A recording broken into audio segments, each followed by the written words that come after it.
အသက်30အရွယ်လူငယ်လေးရဲ့ဟောင်သည်တလားလျင်လစာ9000ရွမ်တာရသဖြင့်သူ့ကိုဆင်းရဲသည်ဟုဆိုကာစွန့်ပစ်သွားသည့်ချစ်သူနှင့်လမ်းခွဲလိုက်ရရှာပါတယ်။သူသည်ဘတ်စကားမှတ်တိုင်တွင်စိတ်ပြက်လက်ပြက်ရက်နေရင်ငယ်တငယ်ချင်းဖြစ်သူဟန်လေးပေးထားသည့်နံပါတ်နှင့်သူ့လက်ထဲကထီလက်မှတ်ကိုတိုက်ကြည့်ကာမျှော်လင့်ချက်များစွာဖြင့်ရင်ခုန်နေခဲ့ပါတယ်။အကယ်၍သာထီပေါက်ခဲ့လျင်ယခုလိုကြုံခံနေရသည့်ဝန်ထမ်းဘဝမှလွတ်မြောက်ပြီးဇာတိမျိုးတို့ပြန်ကပျော်ပျော်ပါးပါးနေနိုင်မည်ဟုတွေးတောနေခဲ့ပါတယ်။မနက်7 နာရီသို့ရောက်သောအခါသူလုပ်ကိုင်နေသည့်ကုမ္ပဏီကအလုပ်ဖြုတ်မိအကြောင်းရုတ်တရက်ကြေညာလိုက်ပါတယ်။အလုပ်ရှင်ကကုမ္ပဏီတွင်လူသားဝန်ထမ်းများအစား AI ကိရိယာများကိုအသုံးပြုတော့မည်ဖြစ်၍လူလျှော့ရခြင်းဖြစ်ကြောင်းပြောလိုက်သဖြင့်ရုံးခန်းတစ်ခုလုံးဆူညံသွားခဲ့ပါတယ်။ရဲဟောင်သည်ကံကောင်းထောက်မစွာဖြင့်အလုပ်မပြုတ်ခဲ့တော့လဲအလုပ်ဖြုတ်ခံရသူများ၏တာဝန်များပါသူတယောက်တည်းပခုံးပေါ်သို့ကျလာသဖြင့်ဒေါသကိုအန်ကျိတ်ကခေါင်းငိမ့်လက်ခံလိုက်ရပါတယ်။ညနေ9 နာရီ 29 မိနစ်သို့ရောက်သောအခါရဲဟောင်သည်ထီဖွင့်ပွဲကိုစိတ်လှုပ်ရှားစွာစောင့်ကြည့်လိုက်ပါတယ်။ထီနံပါတ်များတစ်လုံးပြီးတစ်လုံးမှန်နေသည်ကိုတွေ့ရသောအခါသူ့တကိုယ်လုံးတုန်ရင်လာပြီးနောက်ဆုံးတွင်သူသည်တကယ်ပင်စုချေးငွေတန်း100ပေါက်သွားပြီဖြစ်ကြောင်းသိလိုက်ရပါတယ်။ထီဆိုင်ရှင်ကလည်းဘေးအန္တရာယ်ကင်းစေရန်ဤရှိုးဝက်ချက်ကိုထိန်းထားဖို့သူ့ကိုအကြံပေးလိုက်ပါတယ်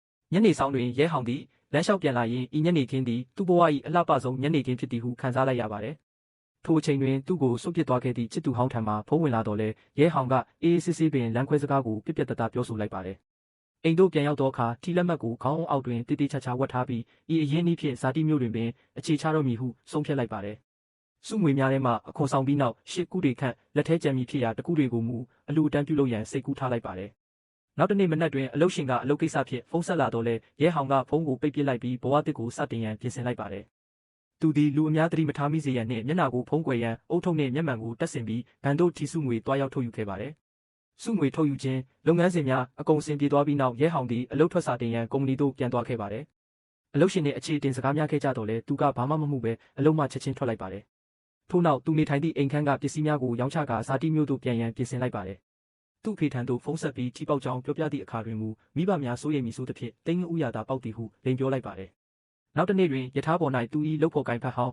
ဂွမ်းကြည်လင်းနှင့်မထင်မှတ်ပဲဆုံတွေ့ခဲ့ပါတယ်။ဂွမ်းကြည်လင်းကသူမ၏မိခင်ရှိတွင်ချစ်သူအဖြစ်ခေတ္တတရုပ်ဆောင်ပေးရန်အကူအညီတောင်းခံသဖြင့်ရဲဟောင်ကလည်းသဘောတူညီလိုက်ပါတယ်။ဇာတိမျိုးသို့ရောက်သောအခါမိဘများနှင့်ပျော်ရွှင်စွာတွေ့ဆုံပြီးသူတို့၏အိမ်မက်များကိုစတင်ရန်ပြင်ဆင်လိုက်ပါတယ်။နောက်နေ့တွင်အိမ်အသစ်ဝယ်ရန်တွားရောက်ခဲ့ရာကျောင်းနေဘက်ဟောင်းပြိုရရန်နှင့်ဆုံတွေ့ခဲ့ပြီးဗီလာအိမ်ကြီးတစ်လုံးကိုအေးဆေးဆေးပင်ဝယ်ယူလိုက်ပါတယ်။ယခုအခါတွင်ရဲဟောင်သည်သူ၏လှုပ်ဝက်စည်းစိမ်ဥစ္စာများနှင့်အတူဘဝတစ်ကိုပျော်ရွှင်စွာစတင်ရန်အသင့်ဖြစ်နေပြီဖြစ်ပါတယ်။ပြိုရရန်နှင့်ဗီလာဝယ်ယူသည့်ကိစ္စများပြီးမြောက်ပြီးနောက်အဆင်ပြေပါတယ်ညနေမှတွေ့မယ်ဟုရဲဟောင်ကလွယ်လွယ်လေးပင်ပြန်လည်ဖြေကြားလိုက်ပါတယ်။အယောင်ဌာနမှထွက်လာပြီးနောက်တကားဝတွင်ရက်ကတိဆောက်ရေးဘဏ် application ကိုဖွင့်ကြည့်လိုက်ပါတယ်။ဘဏ်အကောင့်မျက်နှာပြင်ပေါ်တွင်ငွေပမာဏ8233သူညတစ်နှစ်35ယွမ်ဟုပေါ်လာသည်ကိုမြင်သောအခါသူကတိုးတိုးလေးဖြင့်ကြံသေးတာ9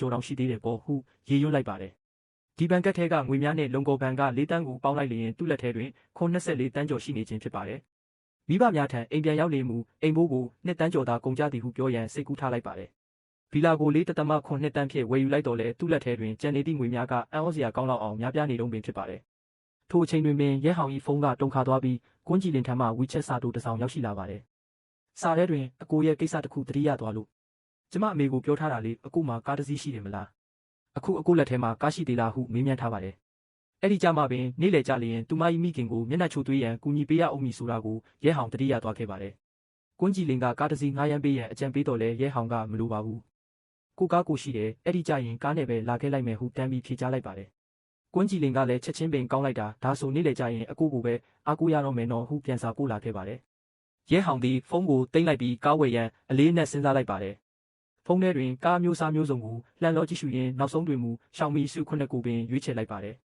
ဤကားသည်စွမ်းဆောင်ရည်ရောတန်မိုးနှင့်ကိုက်ညီမှုပါကောင်းမွန်သလိုလူငယ်များလည်းတိကျသဖြင့်စီးသွားလျင်ကုန်ရှိတော်လဲအရန်ကြီးပေါ်တွင်ထင်ရှားမနေသည်ကိုသူသဘောကျမိပါတယ်။ရဲဟောင်သည်ကားတစ်စီးငှားရမ်းကရှောင်မီလေးအယောင်းဆိုင်သို့တန်းပေါင်းသွားလိုက်ပါတယ်။သူနေသည့်မျိုးလေးကသေးငယ်တော်လဲရှောင်မီအယောင်းဆိုင်များကမူပေါ်ပေါ်တီတီရှိနေသဖြင့်ကားဝယ်ရန်လွယ်ကူလာပါတယ်။အယောင်းပြခန်းထဲသို့ရှောက်ဝင်သွားလိုက်သည့်အခါအလယ်တွင်ပြသထားသည့်ရှောင်မီစု9 စီးကိုချက်ချင်းမြင်လိုက်ရပါတယ်။တစ်စီးကအပြာရောင်တစ်စီးကမီးခိုးရောင်ဖြစ်ပြီးသူကတော့မီးခိုးရောင်ကားဘက်သို့တန်းလျှောက်သွားကပတ်လဲကြည့်ရှုလိုက်ပါတယ်။ကား၏ဒီဇိုင်းနှင့်ပုံစံကအတော်လေးဆွဲဆောင်မှုရှိနေခဲ့ပါတယ်။သူကားကိုကြည့်နေတော့မှပင်စပင်ကိုအစီပြန်အောင်တင်ထားသည့်အယောင်းဝန်ထမ်းတစ်ယောက်ရောက်လာပြီးမင်္ဂလာပါခင်ဗျာကားလာကြည့်တာလားဟုမေးမြန်းလာခဲ့ပါတယ်။အတန်ကရင်းနှီးနေတယ်လို့ရှိသဖြင့်ရဲဟောင်လှည့်ကြည့်လိုက်သည့်အခါသူ့တငယ်ချင်းဟောင်းရန်ချီဖန်ဖြစ်နေသည်ကိုတွေ့လိုက်ရပါတယ်။ချီဖန်မင်းဒီမှာဘာလုပ်နေတာလဲဟုသူကပြုံးပြီးမေးလိုက်ပါတယ်။ရန်ချီဖန်လည်းအံ့ဩသွားပြီးမင်းလားရဲဟောင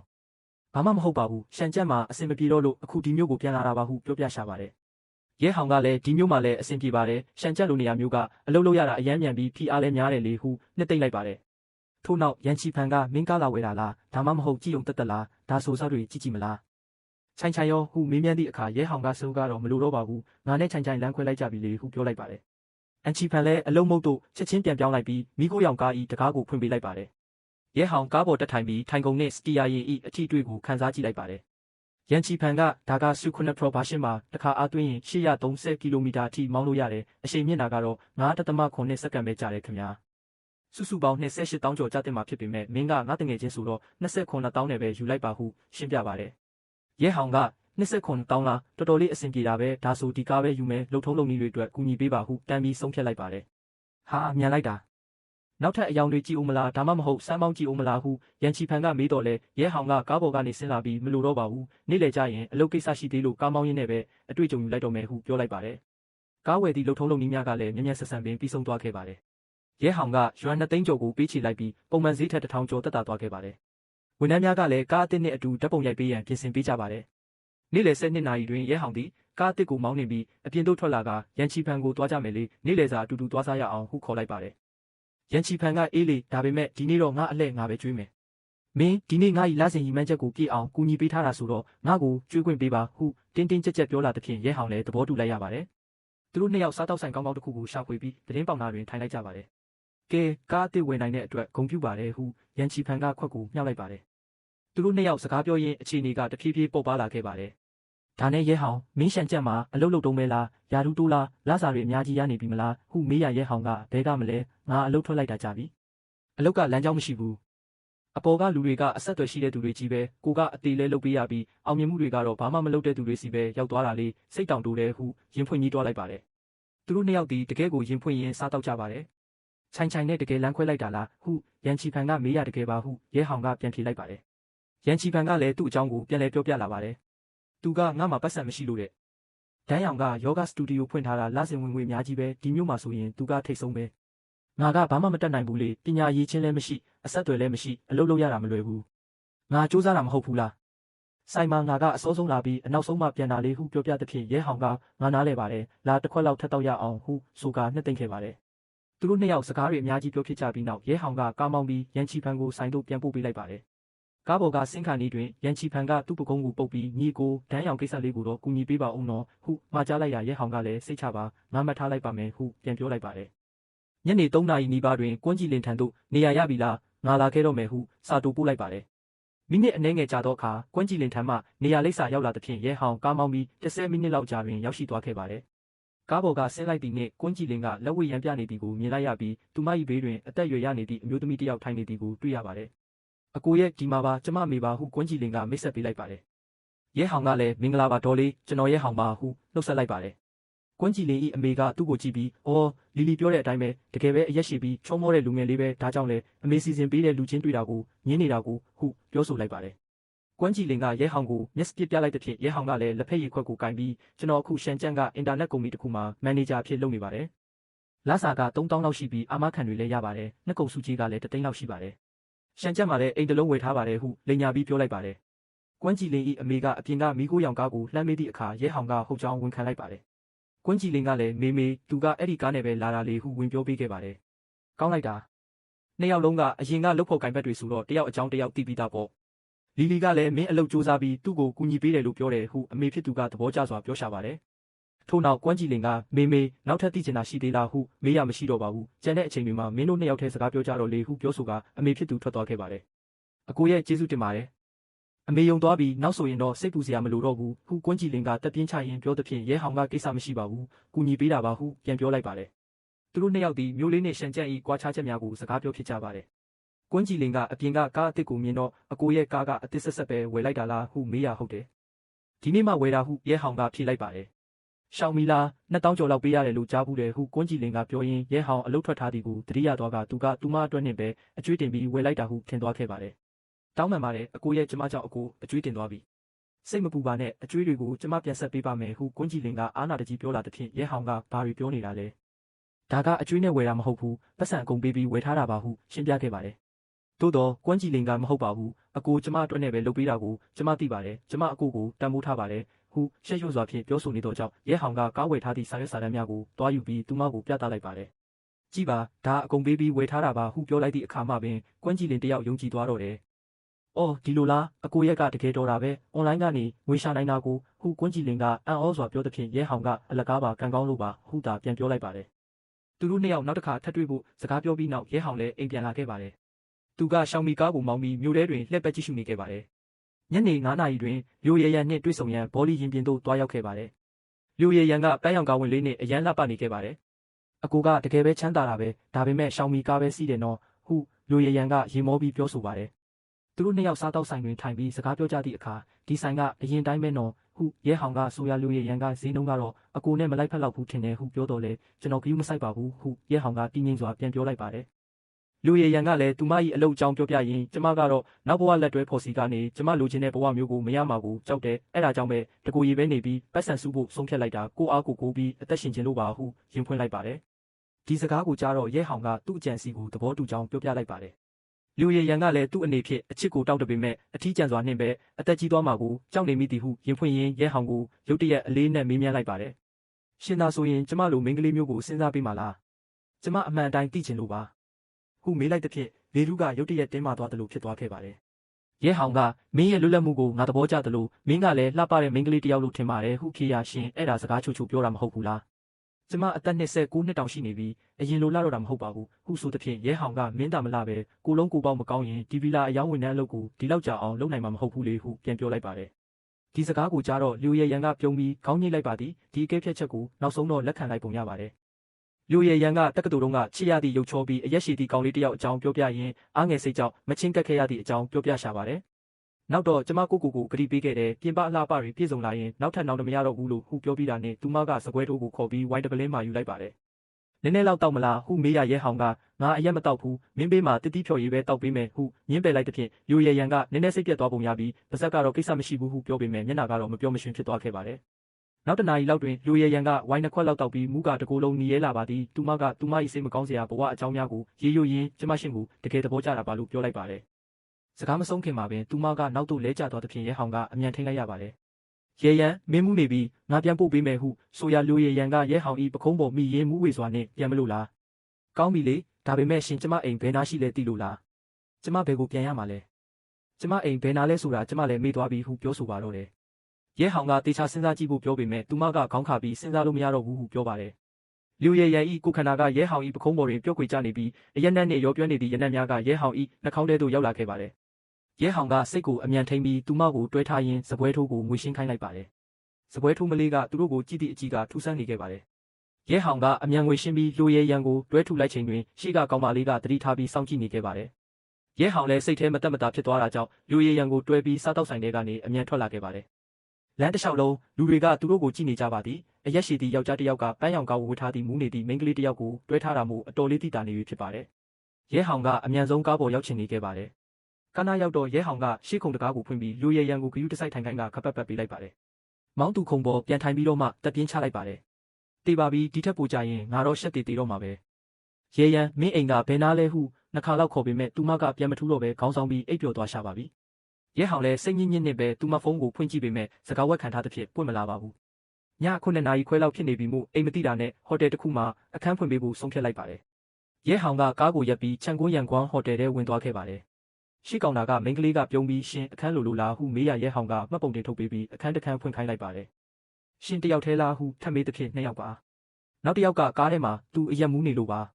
ကျွန်တော်တငယ်ချင်းမှာအိမ်မသိလို့ခဏနားဖို့အခန်းဖွင့်ပေးတာပါဟုရှင်းပြလိုက်ပါတယ်ကောင်တာကမိန်းကလေးကတတိထားသည့်အကြည့်ဖြင့်အခန်းကပ်ပေးလိုက်ပါတယ်အခန်း308ပါ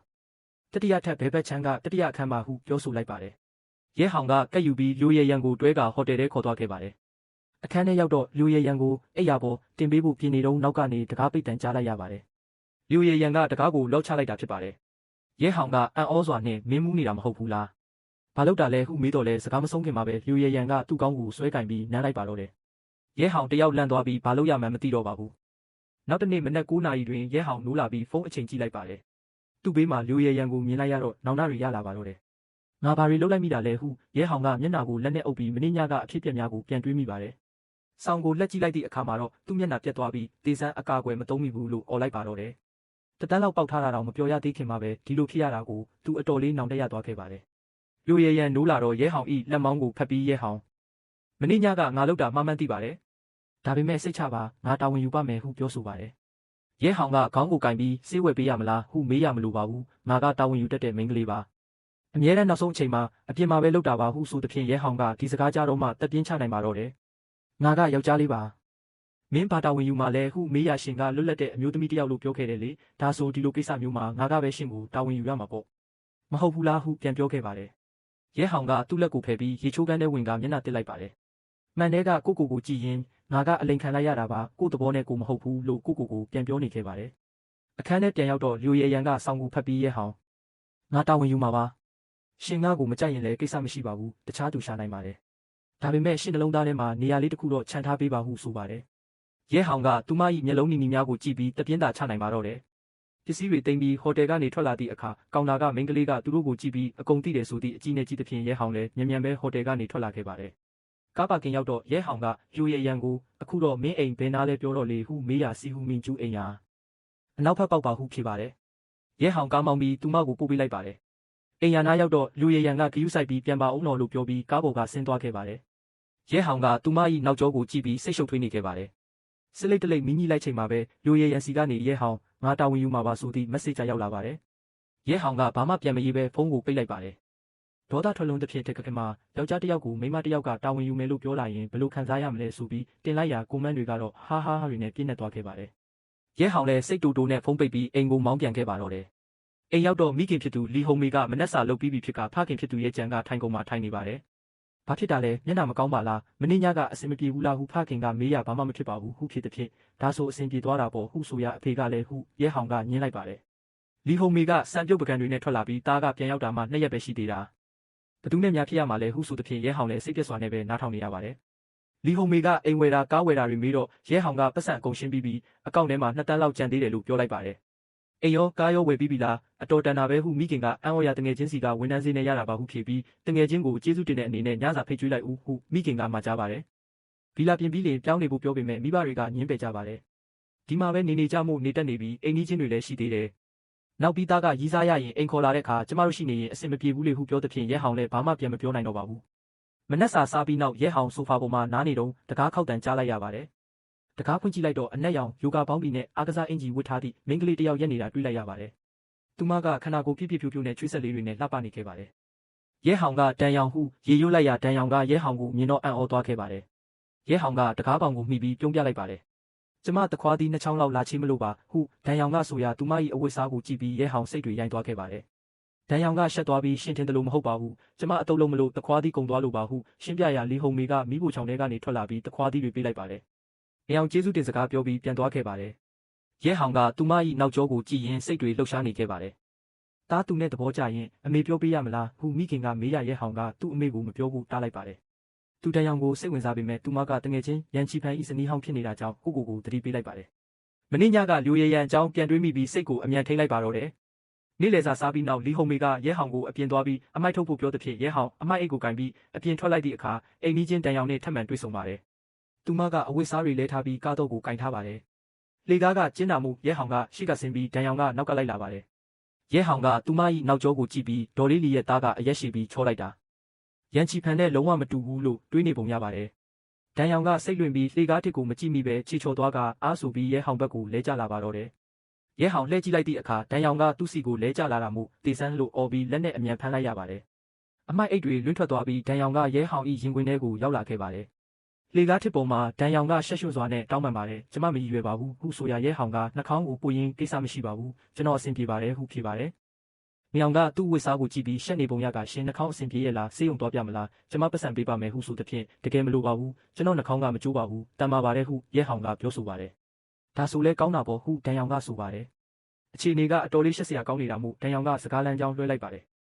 ရှင်ကဒေါ်လေးလီရဲ့သားမဟုတ်လားဟုမေးရဟုတ်ပါတယ်ဟုဖြေပြီးရှင်ကဒန်ရောင်မဟုတ်လားဟုရဲဟောင်ကပြန်မေးရရှင်ကျမကိုတီးလို့လားဟုဒန်ရောင်ကအံ့ဩသွားပါတယ်။ဟုတ်တယ်အရင်ကတွေ့ခုပါတယ်။ရန်ချီဖန်နဲ့အတူတူစားတော့ဆိုင်မှာတွေ့ခဲ့တာလေဟုရဲဟောင်ကရှင်းပြရဒန်ရောင်က3 နှစ်လောက်ကအကြောင်းကိုပြန်တွေးကြည့်ပါတယ်။အဲ့ဒီတုန်းကတွေးခဲ့တာလားတကယ်ကိုတိုက်ဆိုင်တာပဲ။ဒီနေ့ဒေါ်လေးလီအိမ်မှာဘယ်သူလဲလို့တွေးနေတာ။ဒါကျမရဲ့နာမည်ကပ်ပါ။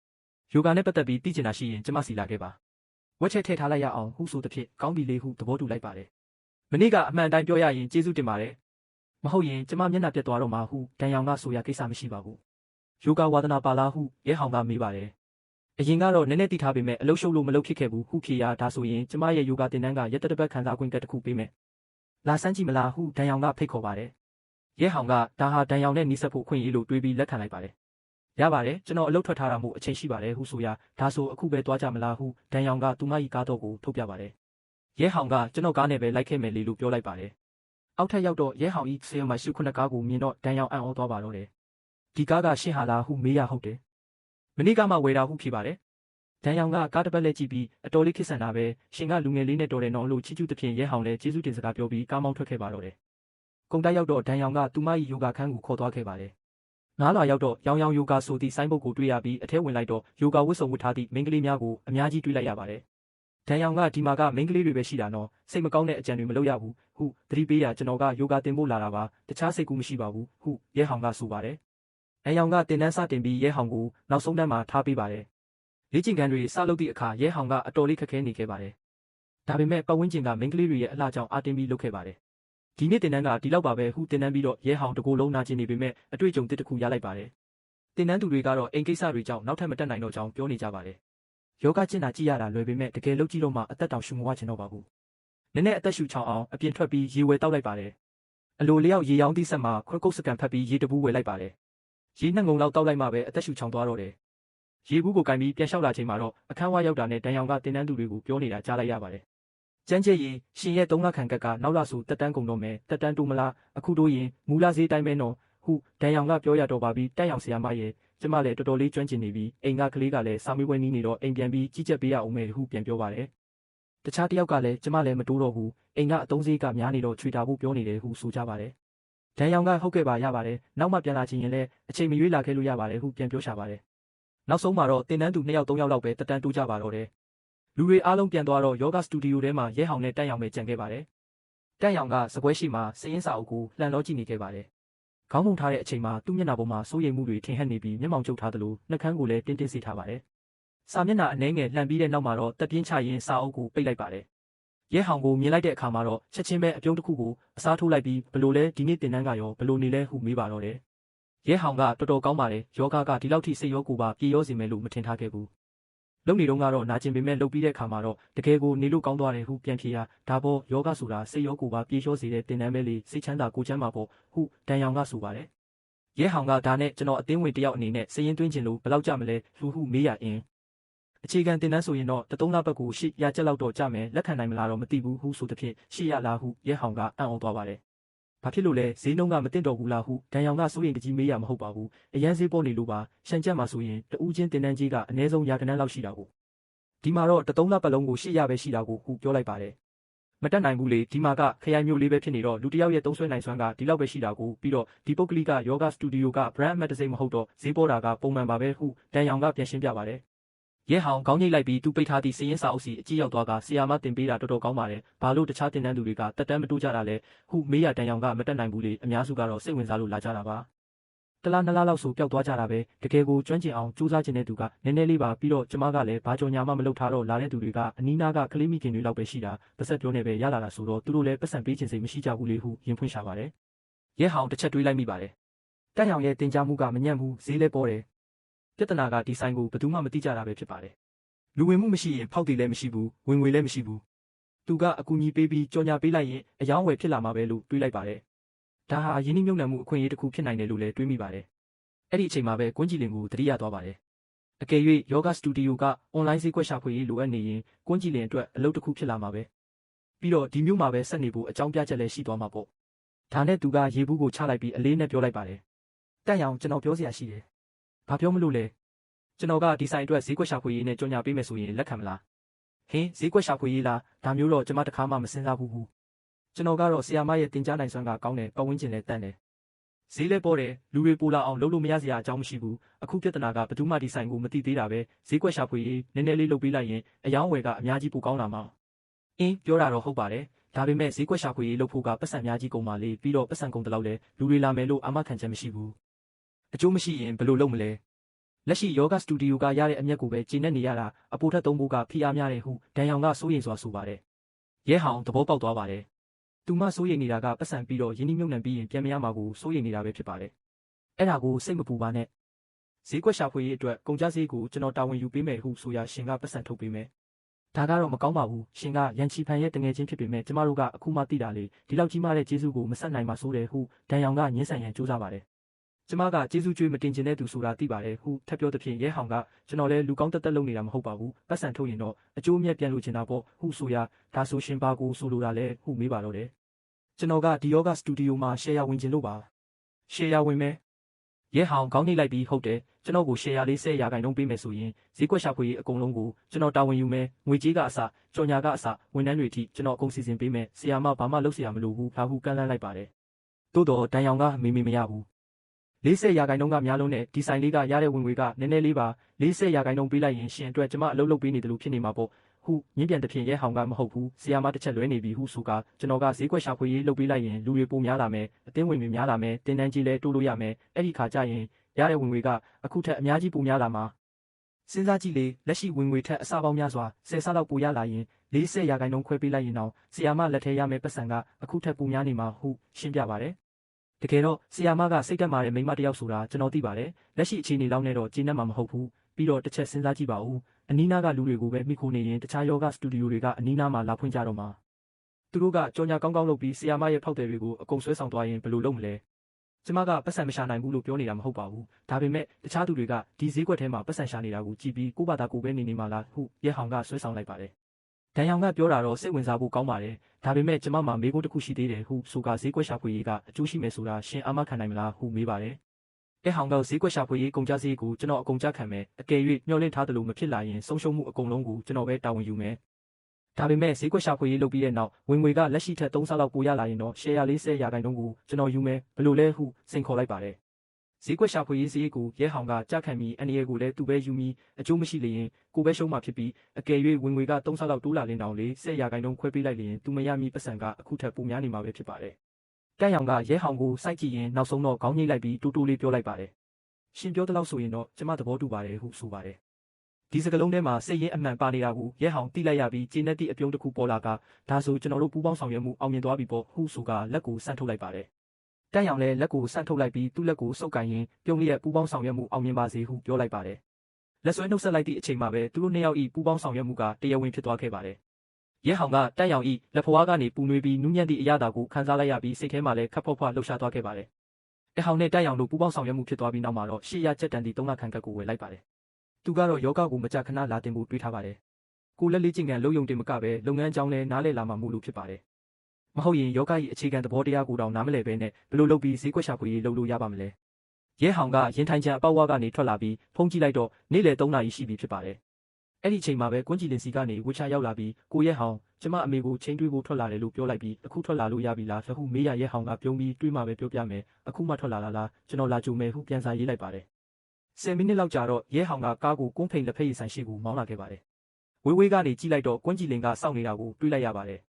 သူမကအပြာရောင်ကာဝင်လေးဝတ်ထားပြီးသပင်ကိုအလုံးလေးစီးထားပါတယ်ဟိုင်းကိုရဲဟောင်ဒီနေ့ကားမောင်းလာတဲ့ပုံစံကအရမ်းမိုက်တာပဲဟုသူမကဆိုပါတယ်သူတို့နှစ်ယောက်ကလမ်းထောင်းကကော်ဖီဆိုင်ကိုသွားပြီးတရင်ပေါက်နာမှာထိုင်လိုက်ကြပါတယ်ကွန်းကြည်လင်ကရဲဟောင်ကိုကာပူချီနိုနဲ့မာကာရွန်တွေကိုမှပေးပြီးသူမအတွက်တော့လာလေးတစ်ခွက်မှလိုက်ပါတယ်ကော်ဖီရောက်လာသည့်အခါရဲဟောင်ကခွက်ကိုချပြီးလင်းလင်းကိုမေးစရာရှိတယ်ဟုဆိုကဟာအင်းကိုရဲဟောင်ပြောပါဟုကွန်းကြည်လင်ကဆိုသဖြင့်ရဲဟောင်ကကွန်းကြည်လင်၏အလုပ်တွေးကြုံကိုမေးလိုက်ပါတယ်ကွန်းကြည်လင်ကသူမတက္ကသိုလ်မှာဈေးကွက်ရှာဖွေရေးဘာသာရပ်နဲ့ကျောင်းပြီးခဲ့ပြီး UP ဟူ၍ကုမ္ပဏီမှာအလုပ်လုပ်ခဲ့ဘူးကြောင်းပြောပြပါတယ်နောက်ပိုင်း PR တွေများလုံးလို့ရှေ့တန်းကိုပြောင်းလုပ်လိုက်ရတာဖြစ်ပါတယ်သူမကတက်ပြင်းချပြီးအပေါ်က PR တွေကအရန်များတယ်နေတိုင်းညနေထိအလုပ်လုပ်ရတယ်အဖေကလည်းအရန်မြင့်တော့မရရင်အမတ်တွေလျှော့တယ်အဲ့ဒါနဲ့နေတိုင်းစိုးရိမ်စိတ်တွေနဲ့အိတ်မပျော်ဘူးဟုရင်ဖွင့်ရှာပါတယ်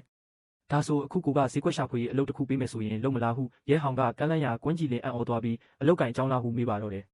ရဲဟောင်ခေါင်းညိတ်ပြီးလစာ9000နဲ့အာမခံကြေးတွေအကြောင်းပြောပြလိုက်ပါတယ်ကွန်းကြည်လင်မျက်လုံးပြူးသွားပြီးတလ9000အိုဖျားသခင်ကိုရဲဟောင်ဘဲကနေဒီလိုကောင်းတဲ့အလုပ်မျိုးရှာပေးတာလဲဟုမေးရရဲဟောင်ပြုံးပြီးဒီအလုပ်ကသူကိုယ်တိုင်ပေးတာဖြစ်ကြောင်းရှင်းပြလိုက်ပါတယ်သူကယောဂစတူဒီယိုပိုင်ရှင်တက်ရောင်နဲ့ပူးပေါင်းလိုက်တာမို့ဈေးကွက်ရှာဖွေရေးဝန်ထမ်းလိုအပ်နေတာဖြစ်ပါတယ်ကွန်းကြည်လင်အံ့ဩသွားပြီးအိုဖျားသခင်ကိုရဲဟောင်ကဒီလောက်တောင်ချမ်းသာလာလားကုမ္ပဏီတောင်တည်ထောင်နိုင်တယ်ဟုဆိုရဒါကပူးပေါင်းဆောင်ရွက်မှုပါလစာကအစ်စ်ပါတလချင်းစီကျွန်တော်ကိုယ်တိုင်ပေးမှာဟုရဲဟောင်ကဆိုပါတယ်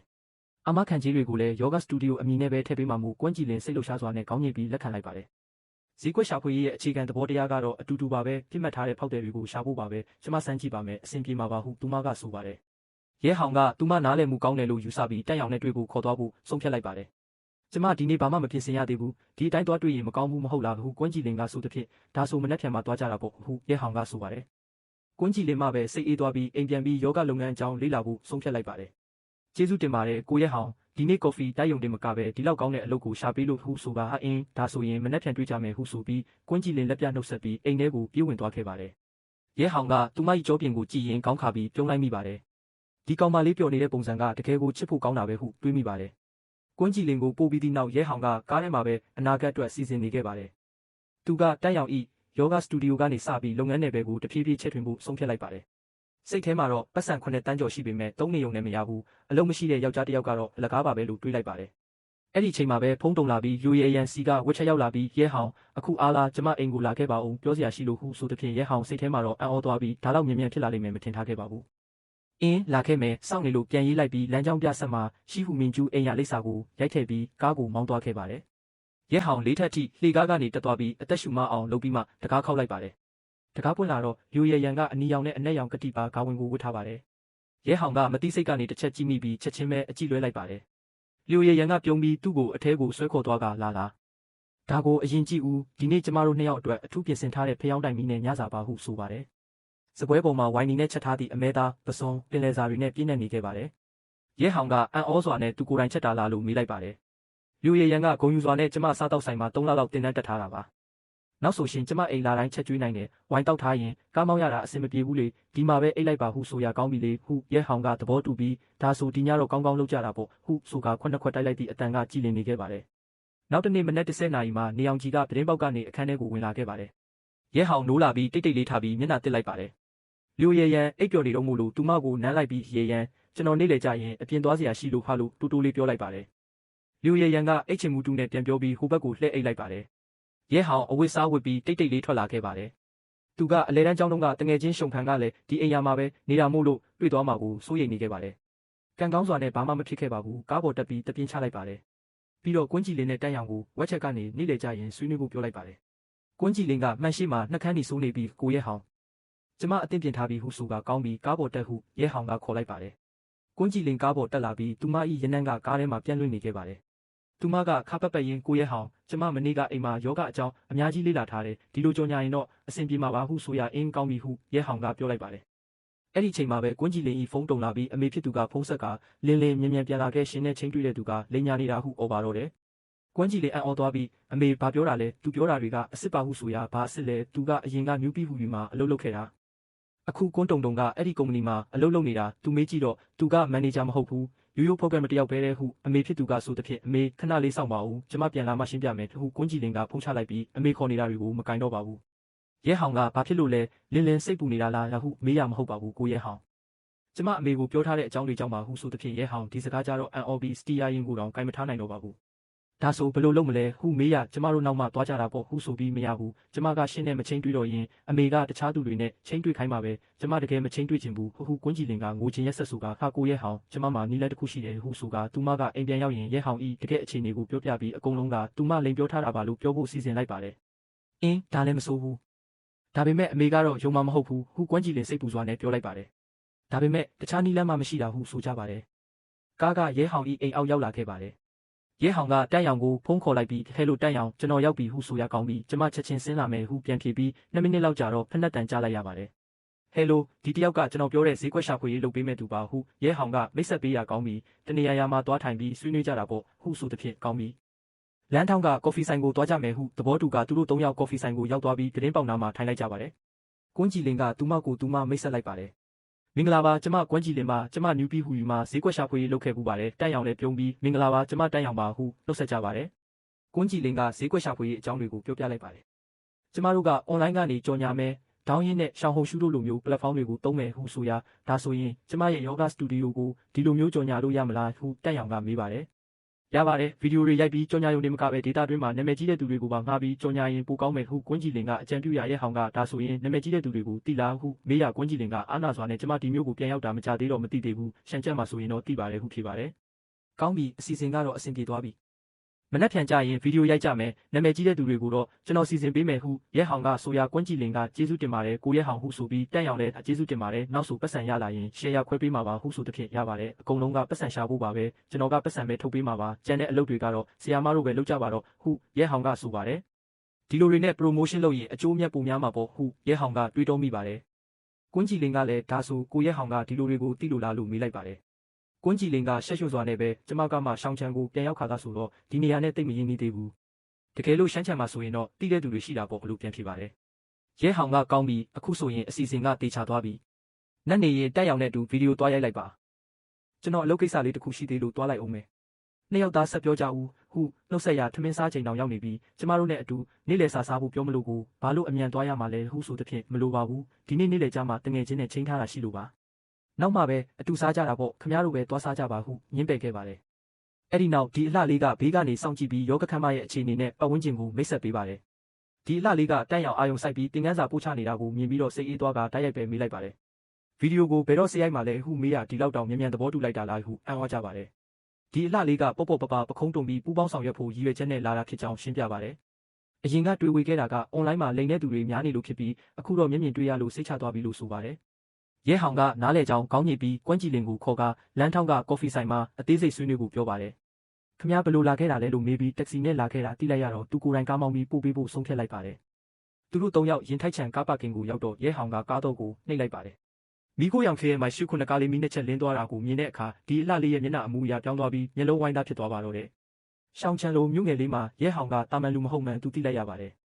သူစိတ်ထဲမှာအံ့ဩသွားပြီးအွန်လိုင်းကနေအလုပ်တွဲလုပ်ဖို့ရှာနေတဲ့ဒီလူကရုပ်ရည်ချုံမောယုံတင်မကပဲ CMI ရှုခုနှစ်လိုကားမျိုးစီးနိုင်တာကိုမထင်မှတ်ထားခဲ့မိပါဘူးသူနာတာစိတ်လှုပ်ရှားသွားပေမဲ့အလုပ်ကိစ္စကိုပဲအရင်ဦးစားပေးဖို့ကိုသတိပေးလိုက်ပါတယ်မကြခင်မှာပဲရဲဟောင်ကကော်ဖီဆိုင်ရှိမှကားရက်လိုက်ပြီးကော်ဖီ၃ခွက်နဲ့မုန့်တွေကိုဝယ်ကျွေးလိုက်ပါတယ်ဒီအလှလေးကကျမနာမည်ဝူရီရွှန်ပါလို့မိတ်ဆက်ပါတယ်နာမည်လေးကတိတ်လာတာပဲဟုမြှောက်ပစ်လိုက်ပါတယ်ကွန်းကြည်လင်ကအစီအစဉ်တစ်ခုတင်ပြပါတယ်တစ်ခုကဝူရီရွှန်ကိုတင်နန်းသူအနေနဲ့တရုတ်ဆောင်ခိုင်းတာနောက်တစ်ခုကစိုင်ကြောင်းရိုက်ကူးတာဖြစ်ပါတယ်ဝူရီရွှန်ကအဆင်ပြေပါတယ်ကျမအရင်ကလည်းဒီလိုမျိုးရိုက်ကူးပါတယ်လို့ဖြေပါတယ်ခမ ्या က marketing manager ဆိုတော့ခမ ्या ပဲဆုံးဖြတ်လိုက်ပါဟုရဲဟောင်ကဆိုပါတယ်ဒါကအရင်ကသူတို့ကုမ္ပဏီကတထေးတွေပြောသလိုပဲလူတစ်ယောက်ကိုအလုပ်၃ယောက်ခိုင်းပြီး manager လို့သဘောထားတာမျိုးဖြစ်ပါတယ်ဒါကအိမ်မက်မခိုင်းတာမဟုတ်ပဲအစပြိုးယုံတာဖြစ်ပါတယ်ရဲဟောင်ကနောက်ပိုင်းအဆင်ပြေလာရင်ကွန်းကြည်လင်လည်း manager တစ်ယောက်ရဲ့တန်ဖိုးကိုသိလာမှာပါလို့ပြောပါတယ်ကွန်းကြည်လင်ကလည်းယုံကြည်ကြောင်းပြသပါတယ်ဝူယူရွှန်ကသူတို့နှစ်ယောက်ဘာလို့ဒီလောက်ရင်းနှီးနေရတာလဲလို့မေးတော့ရဲဟောင်ကရှမ်းကြံမှာအလုပ်တူတူလုပ်ခဲ့တဲ့လုပ်ဖော်ကိုင်ဘက်တွေဖြစ်ကြောင်းရှောင်းချန်ပြန်ရောက်မှပဲရွာသူရွာသားချင်းချင်းမှန်သိရတာဖြစ်ကြောင်းရှင်းပြပါတယ်ဝူယူရွှန်ကတိုက်ဆိုင်လိုက်တာလို့မှတ်ချက်ပေးပါတယ်ကော်ဖီတောက်ပြီးတဲ့နောက်ရဲဟောင်ကသူတို့ကိုရင်ထိုက်ချန်ကယောဂခမ်းမကိုပြန်ပို့ပေးပါတယ်တန်းရောင်ရဲ့တင်တန်းကတဝက်လောက်ရောက်နေပြီဖြစ်လို့သူတို့လည်းချက်ချင်းအလုပ်ဆက်လုပ်ကြပါတယ်ဝူယူရွှန်ကယောဂဝစ်စုံဝစ်ပြီးရိုက်ကူးရေးလုပ်ပါတယ်ရဲဟောင်ကလည်းဘေးကနေကူညီပေးရင်းညနေ6 နာရီထိအလုပ်ရှုပ်ခဲ့ကြပါတယ်ရိုက်ကူးရေးပြီးတော့ဗီဒီယိုတေးဖြတ်မဲ့သူမရှိလို့ကွန်းကြည်လင်အခက်တွေ့နေပါတယ်ရဲဟောင်ကကျွန်တော်စီစဉ်ပေးပါမယ်ခါလို့ပြောပါတယ်တန်းရောင်တင်တန်းပြီးတော့သူတို့ကိုအိမ်လိုက်ပို့ပေးဖို့ပြောပေးမယ်ရဲဟောင်ကတော့ကားတစ်စီးလေးပြန်ခဲ့ပါတယ်အိမ်ရောက်တော့မိဘတွေနဲ့ညစာစားပြီးဖုန်းကြည့်နေရင်းနဲ့မနှက်ဖြန်ရံမင်ရင်ပလာစာမှာအလုတ်ကန်ခင်းချင်းပြတာဝယ်ရှိမယ်ဆိုတာမြင်လိုက်ပါတယ်သူလည်းအလုတ်ဒီဖြတ်မဲ့သူရှာဖို့အဲ့ဒီကိုသွားဖို့ဆုံးဖြတ်လိုက်ပါတယ်သူလည်းတာဝန်ရှိသူကိုဖုန်းဆက်ပြီးနေရာလို့ရှိမရှိမေးမြန်းကယောဂခမ်းမအတွက်လိုအပ်ကြောင်းပြောပါတယ်တာဝန်ရှိသူကခွင့်ပြုပေးပြီးလုပ်ငန်းလိုင်စင်မိတ်တူတောင်းပါတယ